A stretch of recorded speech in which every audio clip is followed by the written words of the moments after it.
Good morning, good afternoon, good whatever time of day it is. Thank you for tuning in to Conversations with Dr. Don. The title of tonight's show is Another View of Racism. My guest tonight, Jack Straighton, right? That's right. has talked to us at the Humanist of Greater Portland in Northwest Portland about racism and this subject. And he'll be coming back again, and we've enjoyed him so much until I asked him to come on the show to talk to you viewers about some of the things that he talked to us about on Sunday mornings at the Humanist Gathering in Northwest Portland. As you viewers know, the show usually goes in two major segments. The first segment is the bio segment, where I talk to my guest about who he is personally, and so you get an idea where he's coming from when he talks about the subject of the show. And then the second half is when we talk specifically more about things related to racism and white privilege and all those kinds of things. And you have so much to say. I'm looking forward to getting you going here. Sounds good. Thanks for coming. I appreciate it. How are you feeling now? Doing well. Doing well. Yeah. I'm nervous. You are? Okay. Yeah, I started late and I couldn't find my pencil, and I found one anyhow. Okay, well that's good. So, as I ask you some questions, and if you don't want to answer, why you don't have to answer, you can tell me get lost or whatever, and we'll go from there, all right? Okay, sounds good. Did you see any of my shows on my website? I don't have a TV. I don't go to the web all that much, so no, I'm sorry, I haven't. All right. So I have no idea what we're doing, except that it seemed like it would be a fun thing to so try. it'll be a surprise for That's you. right. And when we're done, if you're satisfied, well, I'll make your DVD, and so you can see what you've done. That would be great. Appreciate that. Shall we start? Yes.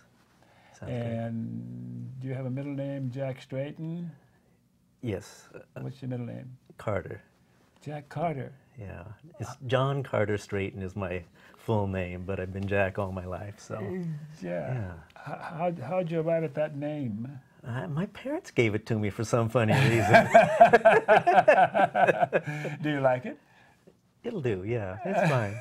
Yeah. Okay. Interestingly enough, the Carters were a slave-holding family in Virginia, and so, you know, there's some ambivalence with that part of my name, but, you know, oh well, that's part of life. Uh-huh. Yeah. If I were to ask your best friend, who is Jack, what would he or she say?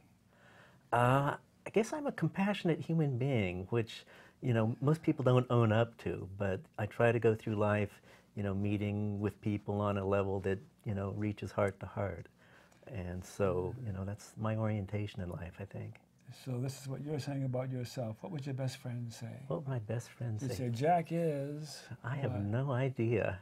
I bet you do. Okay. When you say those same things about you that you said about yourself. Okay. I think so. One of the things that I do, I'm a very creative person. I do photography as one of my creative outlets, and I'm a professional jazz drummer. I was for years, and now I'm reaching out into all other sorts of forms of music. That's wonderful. So there's a lot of creativity there, and the research I do in physics is also very creative. So. Oh man, Renaissance man. Yeah, it's a passion that, you know, has to come out of me somehow. Oh wow. Yeah. Compassion, that came through with how you were with us at the Humanist. There's a depth to you, an unusual depth to you as a human being. And I'm a clinical psychologist, along with being a humanist minister too. Oh, okay. So I have a little credibility in making those kinds of guesses about what you're about. And it shows in your eyes too. Okay. Well, I try to bring my innermost self out onto the surface and be who I am as best I can. And so if along the way I say something or behave in a way that doesn't you don't like, well, just tell me, hey, back up here and be the nice man you profess to be. Okay, well, you seem like a sweet person, so I think we'll get along fine. Thanks, Jack. Yeah. When and where were you born? I was born in Colorado Springs in, you know, the middle 50s, and so it was, you know, I moved when I was about 3 to Eugene, Oregon, and so I've pretty much grown up in Oregon all of my life and have a really strong affiliation for this state and the wilderness and the coast and all. So it's a beautiful place to be, and I feel very thankful to be here. Yeah. you mentioned about slaveholder parents and anything significant about your cultural heritage that's worth repeating. Yeah. Well, or you're just plain American white bread or something? No, I come from a long line of Scottish rebels, I guess you would say. David Straighton was a gentleman who was burned at the stake in 1643 for converting to Protestantism. And so, you know, that legacy, I think, has come down through all the generations of Straightons. And also I have, you know, a long line of religious focus in my family. My great-grandfather, Henry Dundas Douglas Straighton, was thrown out of a church in Indiana in the late 1800s because he refused to let his parishioners dance. And they thought, okay, you know, we'll be fundamentalists, but that's way too far. So they threw his butt out of the church. And his son, John Roach Straighton, was the first radio evangelist in the nation in 1923 in New York City.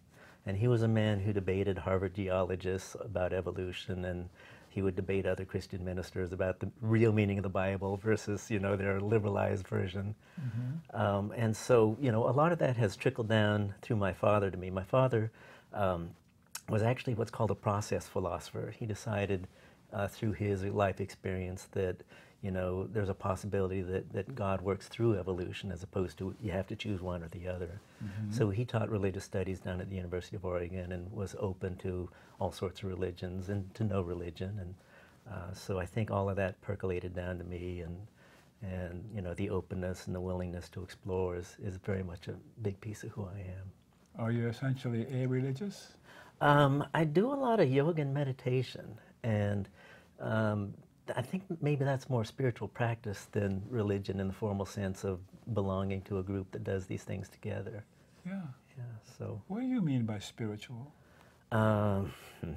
Exploring the essence of being in the world, and you know what it is to be a human being on this planet, and you know more than just, you know, the food that goes into the body and what we do in our lives. It seems like there's something rich about being alive that's hard to quantify in materialistic terms. And so when I think about the spirituality, there's a connection I feel to not just a human being like you, but to the air that's in between us. And so it's paying attention to things that are not necessarily material, I guess, is maybe what I'd call spiritual. Not necessarily material, but there's something that you experience spiritual. When a person says, I feel spiritual, they're feeling what you just said. I think often people feel a connection to some idea of a God or something like that, but I'm not sure it's necessary to personify that or, you know, quantify it. And I mean, you know, the idea that you could stick someone's idea of the infinite God in your head in a little word, it's a little bizarre. And so I tend to be much more ambiguous about anything that follows that path. You know. So talking about spiritual in the same breath as God. Yeah. Yeah. I'm pressing because I'm still looking for different people's views on what spiritual and spirituality means. Okay. I've toyed with my own definitions and my own words to describe something that's indescribable. There are things for which we don't have the wherewithal to put them into words and talk about them. There's what's way beyond what our neocortex is capable of, and what humans are about. We tend to parse ourselves out as mental, physical, and emotional, and there's something way beyond all of that. And if I could stretch out another 10,000 years or so, maybe I could tell you what it's about. But I want to experience it. There you go. And, you know, I have a friend that I sit down and talk with, and we'll spend an hour or two talking, and in the process do our best to make each other really stupid. That is, everything that we know about how the world works can sort of fall away, and then, you know, it's almost a process of taking every idea you know to be a truth and inverting it and trying to look for the truth on that side of it too. And that makes it really hard to hold to a fixed point of view and a religious dogma. And when you can get into that point, at a certain place, the world becomes much more mysterious. And a richer place to be, really.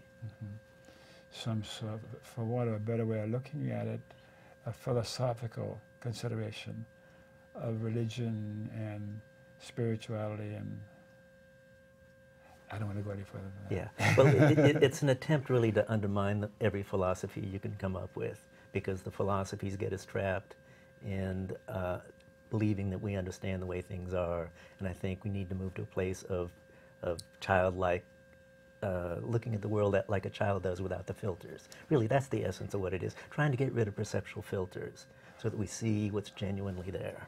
Yes. And who is genuinely there. Okay. Wow, this is terrific.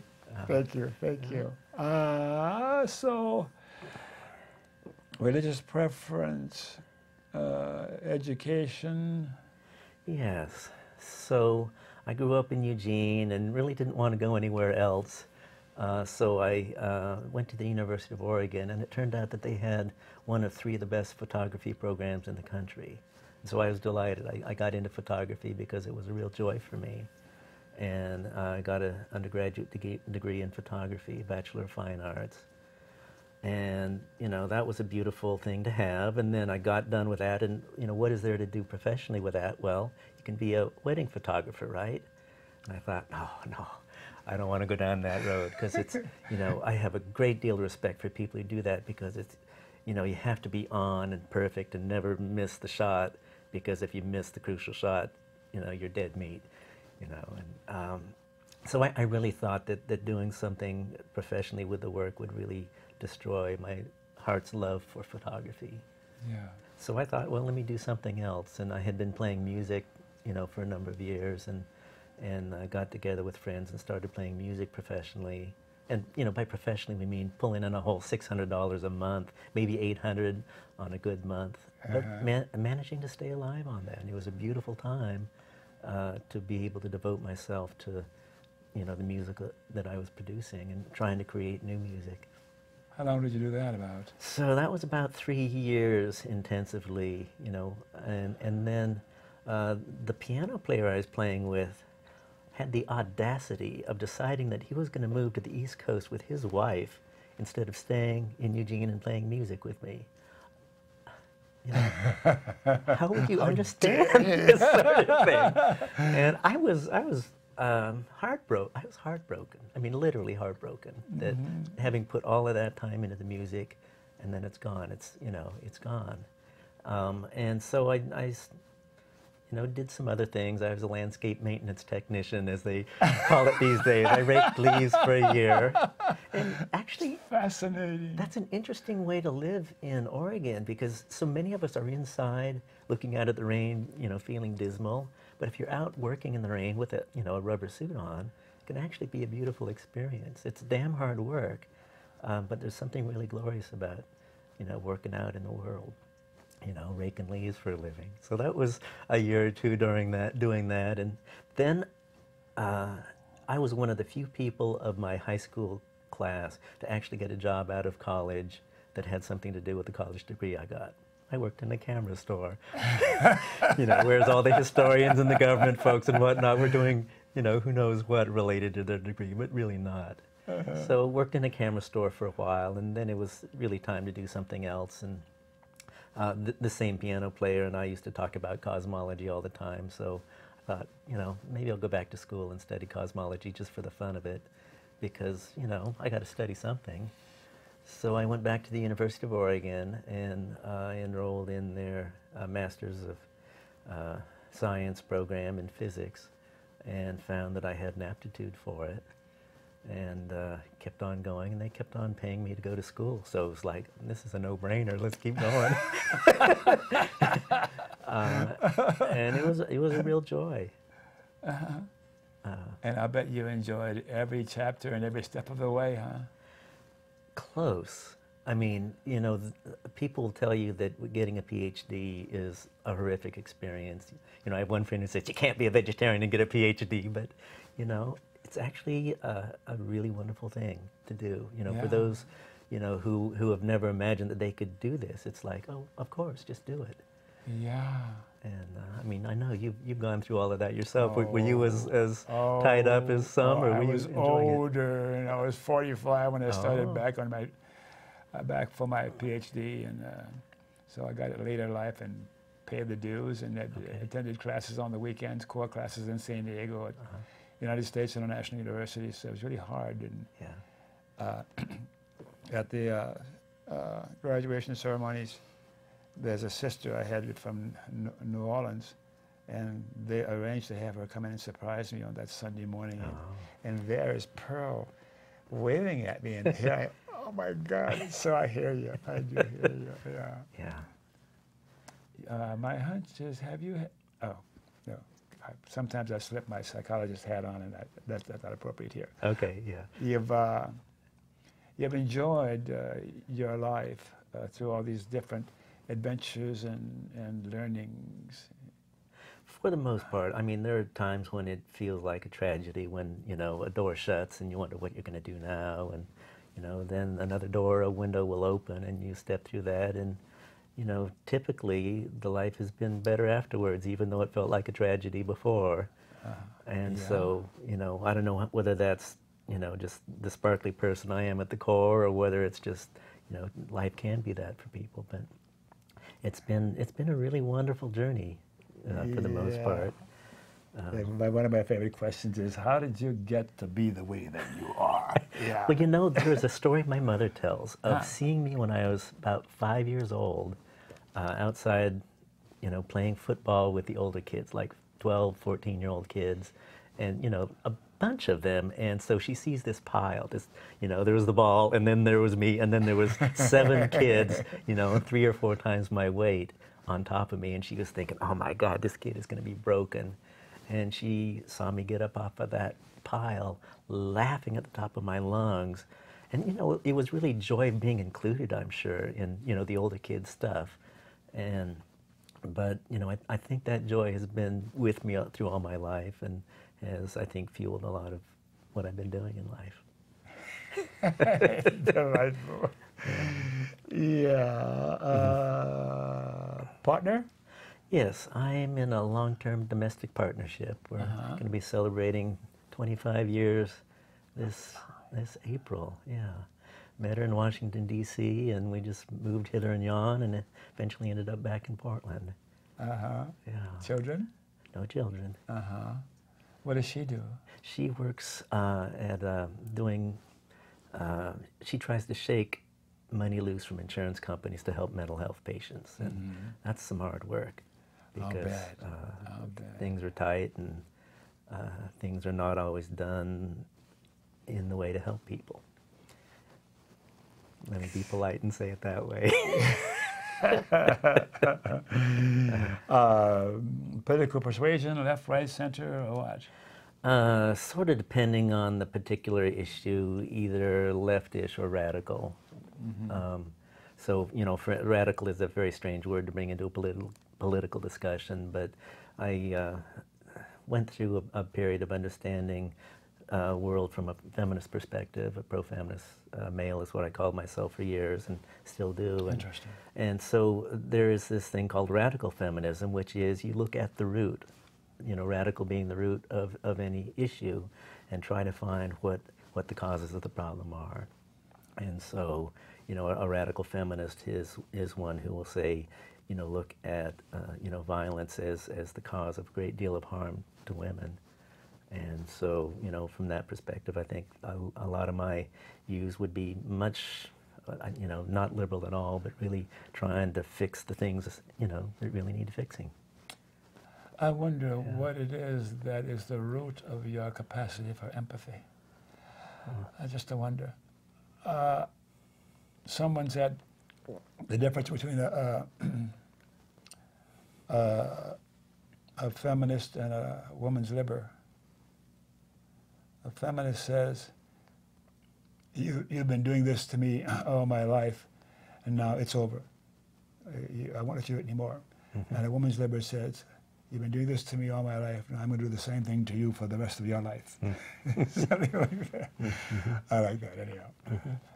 Well, interestingly enough, I was one of the men who, in 1977 would have said, what is the big deal with inclusive language? I mean, women being excluded from the language and all of that. I mean, we have nuclear war to worry about. Who cares about feminism? Who cares about all this other stuff? We've got serious issues here.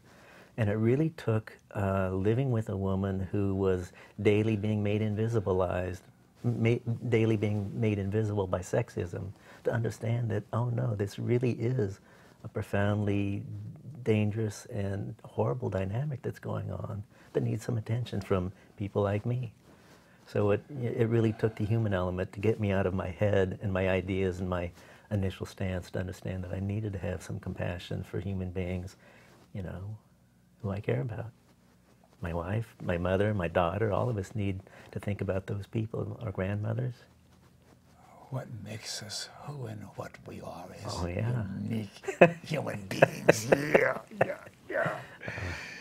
Memberships in political, social, or civic organizations. Any memberships worth mentioning for the viewers? Yes. I am the co-chair of the Child Custody Task Group of the National Organization for Men Against Sexism. And so at a certain point I was the co-chair of the organization itself in the early 1990s. And this is a national organization that is pro-feminist, gay affirmative, anti-racist, and enhancing men's lives. So it's a wonderful organization that does great work all around the country in trying to liberate the whole species on a whole series of issues. Why are you in this organization? Why? Why? Well, that sort of goes with how I got into all of this stuff. I was in the middle of getting my PhD in physics, quantum scattering theory, by the way. So I was in the middle of my head hurt. doing research on quantum scattering theory at the University of Oregon, and there were a couple of rapes on campus. So this was 1984. And the Women's Resource Center on the campus put a notice in the Oregon Daily Emerald saying any men interested in getting involved in stopping this, phone in and we'll get something going. And so I phoned in and waited a month and waited 2 months and nobody called me. So I went in and they handed me the list, and I realized at that point that I was the one who was supposed to call everybody, and that was a shock because okay, I've never done that sort of thing. I basically have considered myself a shy person my whole life. So painfully shy that I would not ask my best friend for a glass of water at his house.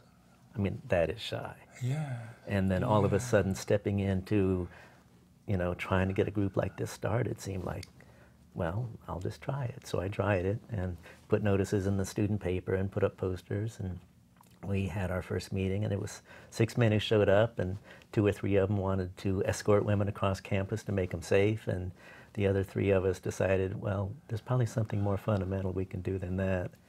And so we did some research and talked to the women in town who were working on these issues and realized that it's normal men who rape, so normal men can talk to normal men and actually do something about it. So we started doing education, and the Rape Crisis Network at the time was a little leery of a men's organization doing education with them, but they finally decided that it would be helpful to have a male voice in the room, and so we started doing classes in high schools and college health classes and whatnot. And so that was what got me involved in doing social activism at all. And then, I got done with my degree and moved to Washington, D.C. and started another Men Against Rape group there.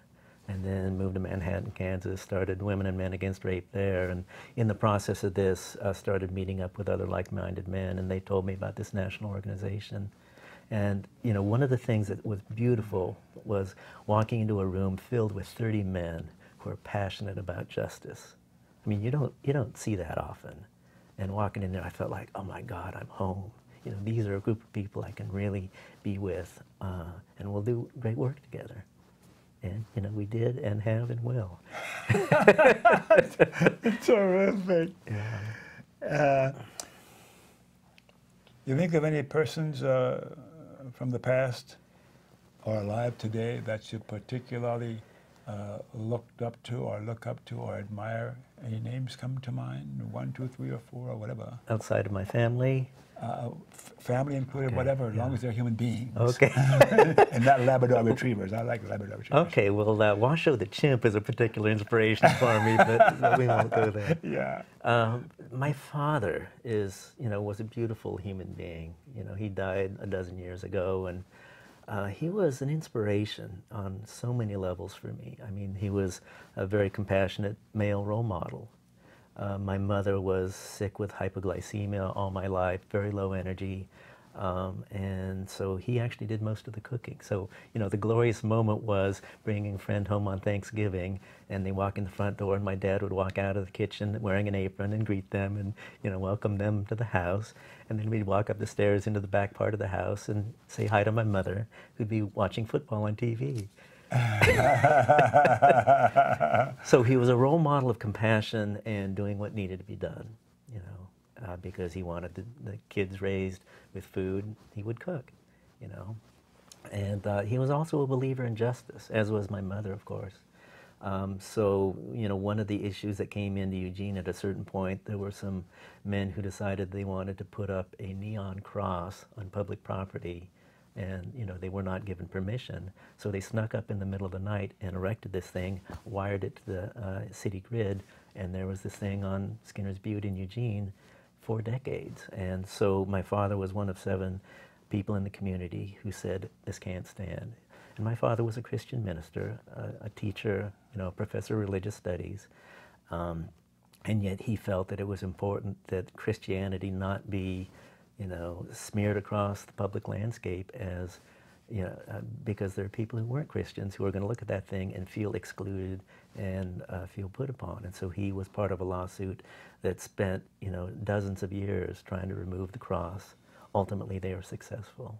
And, so that was a real inspiration to me to realize that, a normal sort of person can do work that's important in the community.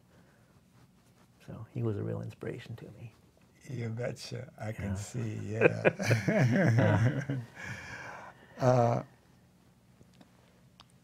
Hobbies? Any hobbies or things, pets come to mind for you?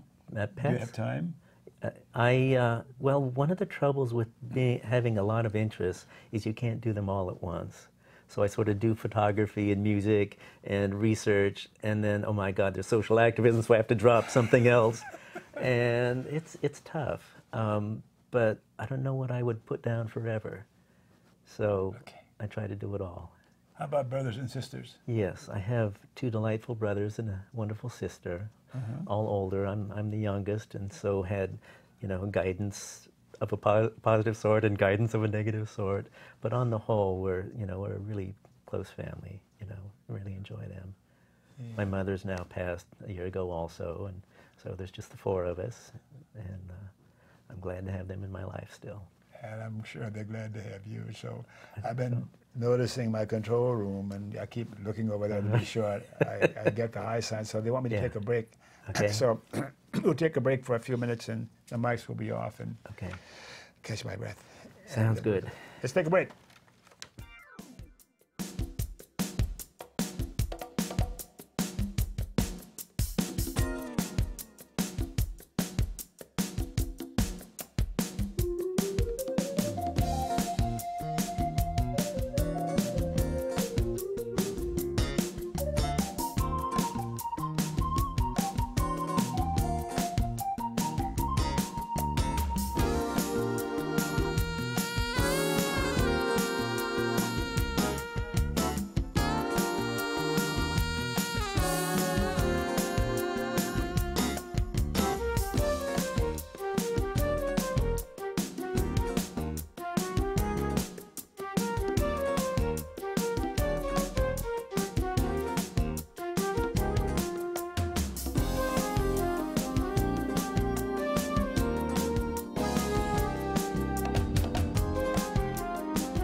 beautiful but human being. Thank you. We're back again. Okay. So, thanks for staying tuned. And for you viewers who missed the opening of the show, Conversations with Dr. Don is an ongoing series of one-hour standalone talk shows where I interview interesting people like most of you out there about who they are as unique, one-of-a-kind individuals and about whatever it is that we've decided to talk about. So far, Jack Straighton and I have been talking about who he is personally, and now we're going to talk about the subject of the show. I've got a few questions that he sent me as sort of a cheat sheet because he said so much when he talked to us humanists about racism and related subjects until I needed some help to be sure I covered a lot of what you talked about. So shall I start by asking you a question, or will you start this part of the show? You can go ahead and ask, and we'll let it roll. Okay, why is it important for whites to be overtly involved in ending racism? Yes, I mean, so many of us have the idea that racism was fixed in 1965 with the Civil Rights Acts. And, you know, that's not the case. You know, if we look in Oregon, a year ago, there was a test that was done. They sent out black and white apartment renters or house buyers to try to get apartments. And what they found was that 66% of the testers in Ashland who were black were given a different story than the white test, you know, the circumstances when a white tester went in Ashland, 78% in Beaverton. And so they were either said that the rental was not available, or they were given a worse deal, or, you know, something of that nature. And this was like a year ago in 2011. 2011, you know, horrendous discrimination is going on in a liberal place like Oregon. And, you know, when we think about this, we have to realize that there's no way that racism has been fixed in any sense. If you look at the net worth of African Americans, because of the redlining in large part, African Americans were not allowed to buy houses in certain neighborhoods, then, you know, the net worth is usually tied up in the home. And so the net worth, you know, up until about 2000 of a typical African American was about 1/8 that of the typical European American. Since that time, it's gotten worse. Let me interrupt you. Yeah. What is racism? Oh, what is racism? If you ask 20 people, you're going to get 20 definitions. Okay, and so it's really, if we're going to stop racism, we have to understand what it is we're stopping. Yeah. And so, you know, if you think about the words capitalism, socialism, communism, you know, pause for just a minute. What are those things? Isms. Isms. And so, you know, it's a worldview, it's a system, it's a governmental agency. And then if we do the same thing with racism, sexism, you would think, well, people always go to bigotry, stereotypes, discrimination. But they're isms. Why don't we think of racism and sexism as systems, worldview, and things like that?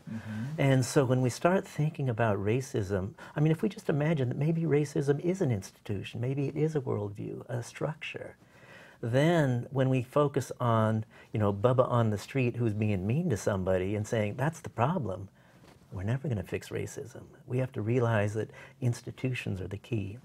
And the People's Institute for Survival and Beyond, out of your great city, New Orleans, are probably the premier people who deal with institutional racism around the country. And they really formulated the idea that you have to couple interpersonal bigotry, individual bigotry, with institutional power. When those two things are coupled, you have racism.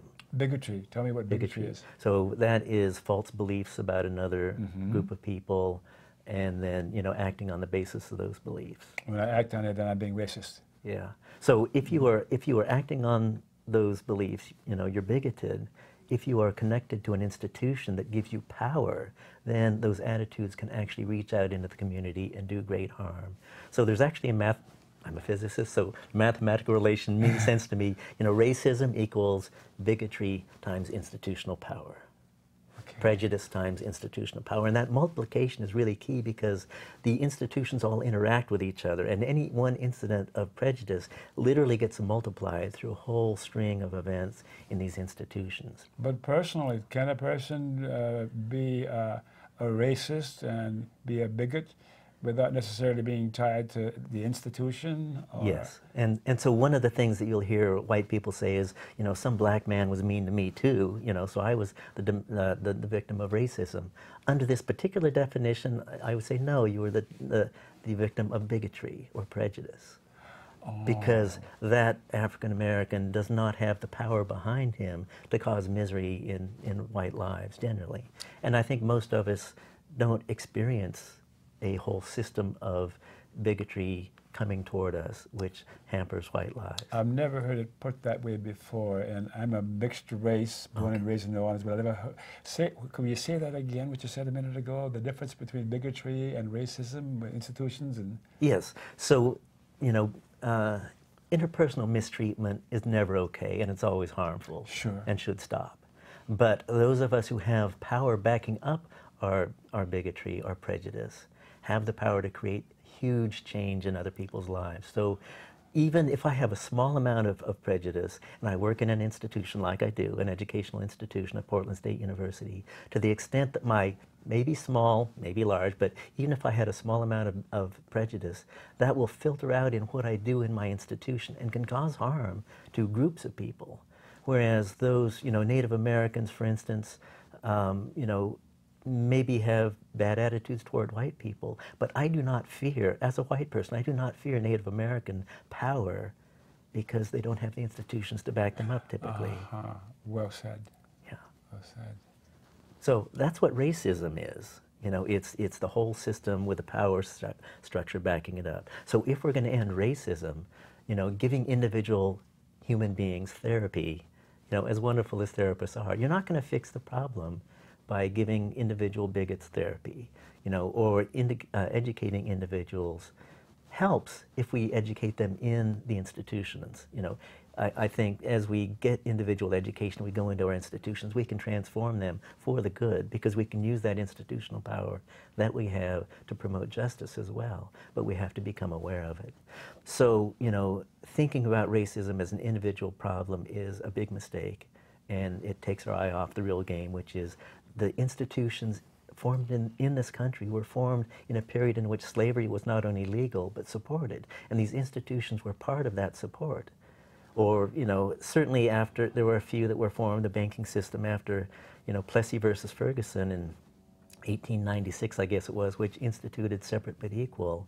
You know, the rest of the institutions were formed under that whole system of what was called Jim Crow, the legalized, separate, but apparently unequal, even though it was supposed to be equal. So that whole, every system we work in, every institution we work in was formed in this twisted social structure. How could we be working in these twisted social structured items and imagine them to be, you know, vehicles for justice?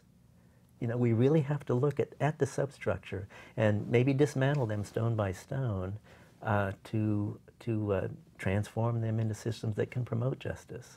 How do we do that? Oh, that's hard work. You know, we have to really figure out what is wrong with, you know, we actually look at case studies to see what is wrong with the outcome, and then maybe step back and say, well, are there systems in place that are causing the problem? Do human beings, certain human beings, need to have some other class of human beings to be better than, so that relatively speaking, they are of some value? Well, you know, go into any high school and you'll, you know, see people putting other people down in order to lift themselves up. And so that dynamic is certainly there. You know, those of us who eventually graduate mentally as well as physically from high school come to understand that maybe lifting other people up is better for us as well as for them. And so I think we can unlearn that high school dynamic and, you know, mature somewhat beyond 18 and, you know, create a world that is filled with joy. That's my hope. That's my intention. So I'm sensing that you have the capacity to be empathetic for the plight of women in a sexist society. Yes. And as you talked about racism, I think that you have that capacity as far as guessing how it must feel to be fiercely discriminated against in your everyday living. Yes. And, you know, so I grew up in a community that was largely white, but you know, when I was 6 years old, I came home to my mother with this wonderful jingle, you know, I was so happy about it, burst in the door and told her this wonderful jingle, which included the N-word. And she looked at me and said, I never want to hear that word out of your mouth again. You know, so that's an experience that I don't think not a lot of white kids get, you know, having some instruction at that early age about response to what's out there on the street. Is it the jingle to do with catch a nigger by the toe? That's the one. Yeah, how's it go again? I'd just soon not get into it. Thank you very much. I can say it. Of course. Eeny, meeny, miny, mo. Eeny, meeny, miny, mo. Yeah, but you. And so I you picked got that a up as a message child. then. Yeah. And so I think my mother was very smart, maybe my father, and said, okay, what are we going to do with this child? You know, and so within a month, we were having picnics with the black church in town, St. Mark, CME, and so I was getting to know black people, you know, at the age of 7, 8, 9, 10. And so, you know, for me, it was not this group of other who, you know, I had no experience with and, you know, would shy away from, but became a part of my life. So I think the empathy for folks who don't I mean, you know, there's so few differences between two human beings, one with dark skin and one with light skin. I mean, we're talking about, you know, 6 or 13 genes out of hundreds of thousands. But, you know, the differences seem so profound that we can really make someone else into another. We make them profound, yeah? Yeah, we do. We make them profound. Yeah. This is fascinating. Why is it important for whites to be overtly involved in ending racism? Whites need to be overtly involved in ending racism. How can whites be overtly involved in ending racism? We're talking about a system. It's an ism. Yes. And so... Where does it start? One of the things that we have by virtue of our whiteness is some amount of power that people of color don't have. So I may be, you know, working in a situation where my boss treats me like poop, so I don't feel powerful. But if I were a Native American, you know, a Native American in a wheelchair who is a lesbian in that same job, chances are I'm not going to feel even as powerful as I do. So even if I have just a small amount of power, you know, I can use that, you know.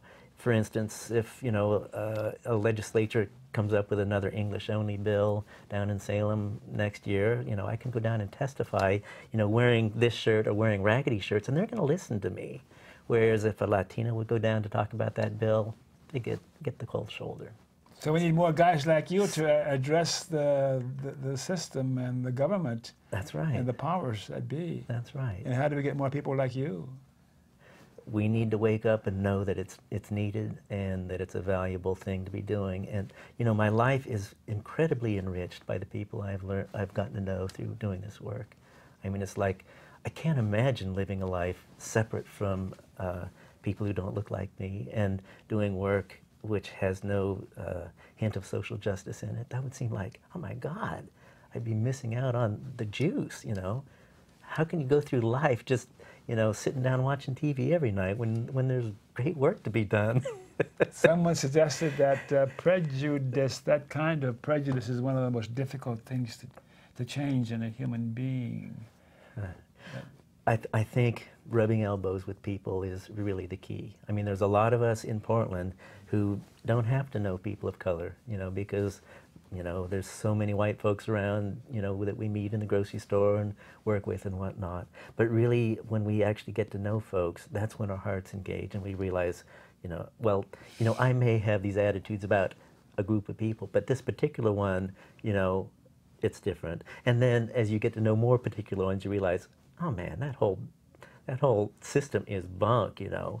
I need to really rethink the whole thing here. In the South Pacific, you have to be carefully taught.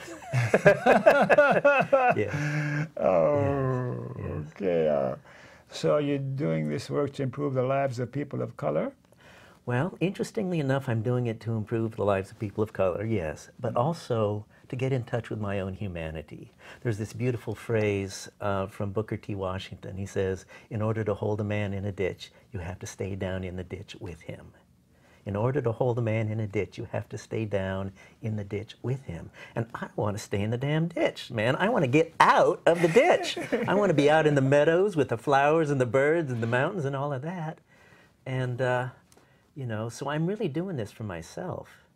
How does racism hurt whites? Okay, so, you know, obviously what I was just talking about is one of the ways in which we're harmed. We're holding people in bondage. That can't be good for anybody. But let's do a very simple economic model for those who are, you know, who come from that point of view. In 1993, Andrew Brimmer, who was part of the Federal Reserve, he was a governor of the Federal Reserve, did a calculation of the discrimination, the economic impact of discrimination against African Americans only, in the education sector only.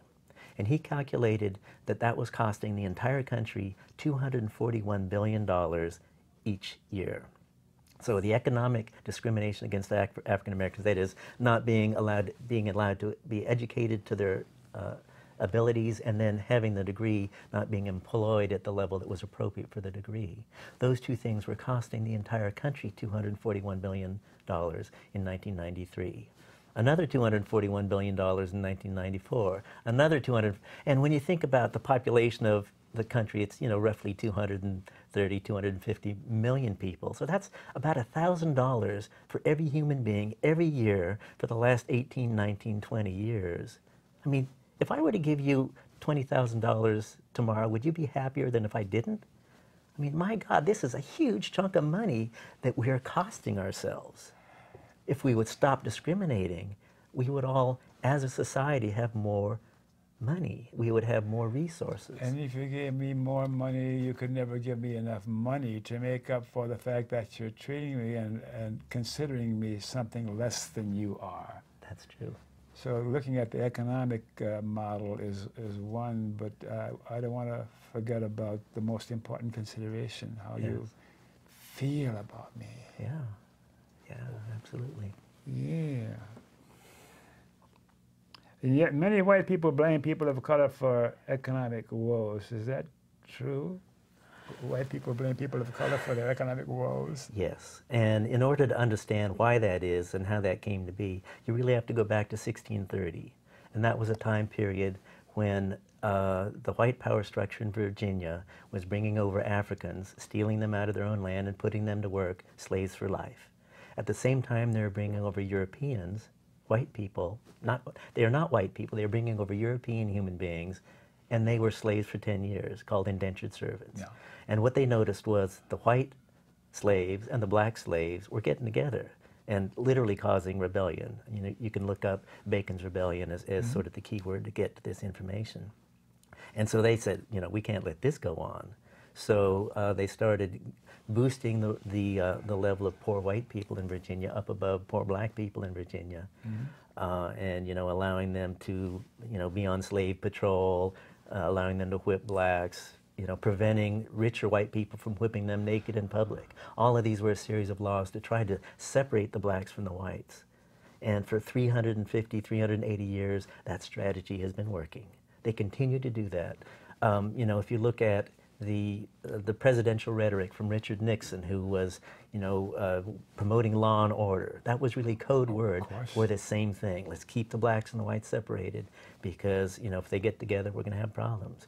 Ronald Reagan, welfare queens, you know, we don't want our good hard-working tax money going to pay for those lazy welfare queens, of course, who we all knew were black.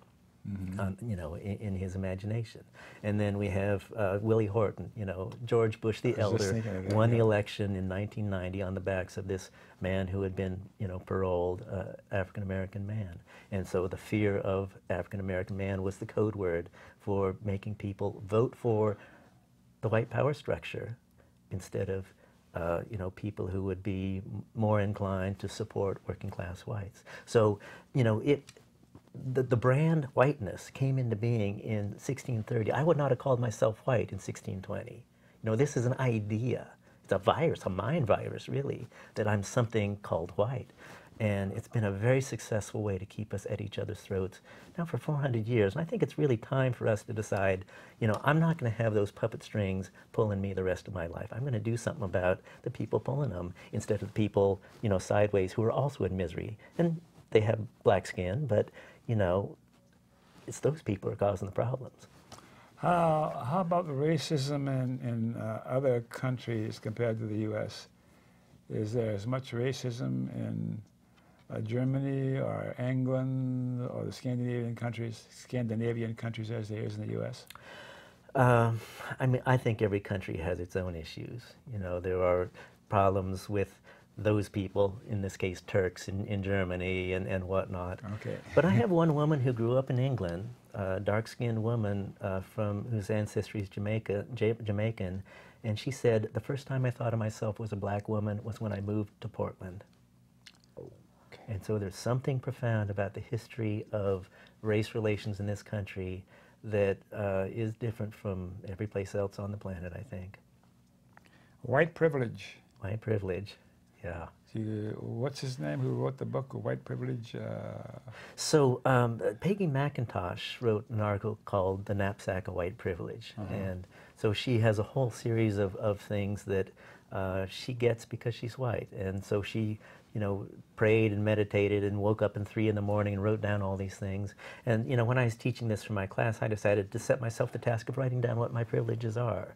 And so it's things like, you know, if I'm worried that, you know, CEO is going to worry about some white perspective, I don't have to worry about that. They'll make sure, I know that's taken into consideration.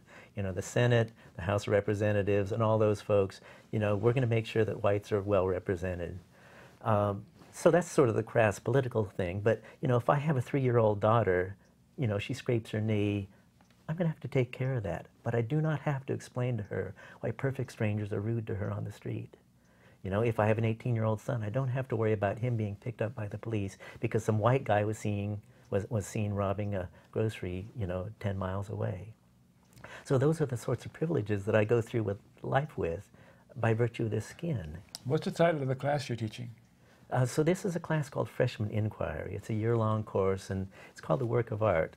So, you know, we look at, you know, creativity and interpersonal relationships and being authentic human beings in the world, and how to write a research paper and how to do public speaking and all of this. And a piece of this is focused on diversity and social responsibility. And where do you teach this? Portland State University. Well, and you've been doing it for a while? I've been doing it for 18 years now. 18 years! And I still love it. You know, when June rolls around, I'm nearly sobbing because my students are going away. Really? Yeah. You see them learning? I see them learning, and I see me learning. You know, are you still learning? Here's the secret about being a teacher. If you're not learning anything, you're not a teacher. Give it up. Yeah. You know, you have to be learning from your students as well. And that's where the joy is. Yeah, I can see it in your eyes. Yeah. Oh. What about affirmative action? Oh, so affirmative action is really one of the key pieces that really aggravates white folks, you know, because we feel like, you know, now the tables are turned and we can't get anything. But if you look at affirmative action, you realize that, again, we're blaming the wrong people. Cheryl Hopwood sued in Texas in 1990-something to try to get in. She tried to get into the law school, and she did not get in. And there were, you know, 93 African Americans who did get in who had lower LSAT scores than she did. So she sued and said this was reverse discrimination. So Lonnie Guinier and Gerald Torres investigated this. Their book is called The Miner's Canary. It's beautiful. But they have a chapter on this, and they found that there were 140 white students who got in with lower LSAT scores than Cheryl Hopwood. And so it was not race at all. White privilege. What was happening was they were averaging the LSAT score of the school the student went to and adding it to this individual score, and that together got them in or not. And of course, the rich kids had higher average scores, so the kids who went to the rich schools got in, so these 140 white students got in, and of course these 93 black students who went to the rich schools also got in, and she didn't. So they realized that this was really economic discrimination against poor people. And in particular, poor whites were part of that group. And the bill which overturned that was passed by one lone, the one lone Republican vote was from a man in rural Texas who said, in the last 15 years, not one of my students has gotten into one of the prestigious schools. So affirmative action is always used as a tool to keep us fighting each other again, when in fact, you know, if you look at California in the last 30 years, the school has, since 1980, they've built 30 new prisons in California, 2 new universities. And so you have to understand that if we're kicking each other to try to get into these 2 universities, we need to be talking about those 30 prisons instead. I got a high sign from the control room. What is the final message or thought you can convey to the viewers about your work and your 18 years in teaching this class and your fighting sexism and racism? Any thoughts come to mind as we finish this show? Yeah, for me, we really have to have compassion for each other. I mean, what I'm discovering is that, you know, after having done this work for all these years, you would think I'd be cured of my racism and cured of my sexism, and, you know, no, not a chance. I still have stuff bubbling up all the time that's like, where the heck did that come from? And so, you know, I have to have compassion with myself, because I actually didn't ask for those messages to get buried in my brain. You know, they were put there without my permission, and it actually makes me angry. It doesn't make me feel guilty. I feel angry that society does this to me. Yeah. And so, same thing for me. Yeah. And you know, so for my white brethren who find themselves dancing the choreography that we've all been taught to do, it's like, I'm not going to slap them for doing the dance. I'm going to say, wow, isn't this interesting? You know, let's give each other a hug, for God's sake. Yes! We're going to have to stop. They're yelling at me in the control room. I got a few public service announcements. Thank you so much for coming on. Thank you for having me. This has been fun. Yeah. Let's see which ones we're going to talk about first. To get the Dr. Don local broadcast schedule, go to my website, www.donbaham.com, and click on present day activities to get the local broadcast schedule for my shows. And to watch my shows on the web, go to my website again and click on favorite links. There's 100 or so shows, old shows, on that site that you can look at and see my interviews with different people. And I got to tell you about the ACLU, the American Civil Liberties Union. Without the ACLU, our civil liberties would be in much worse shape than they are. Yeah, and I got a 1-minute sign here. I got to say goodnight pretty quick here. The ACLU, what else? You got like Don shows broadcast by other stations at your local public access station. Go to www.pegmedia.org. And we got to end corporate personhood, because with corporations running the show, they own the representatives. 30 seconds. Thanks for watching, and remember KFC. Remember KFC? KFC? Not Kentucky Fried Chicken. Dr. Don's KFC. Kind, friendly, and charitable. Be kind and be friendly and be charitable to you too, and you. Thanks again.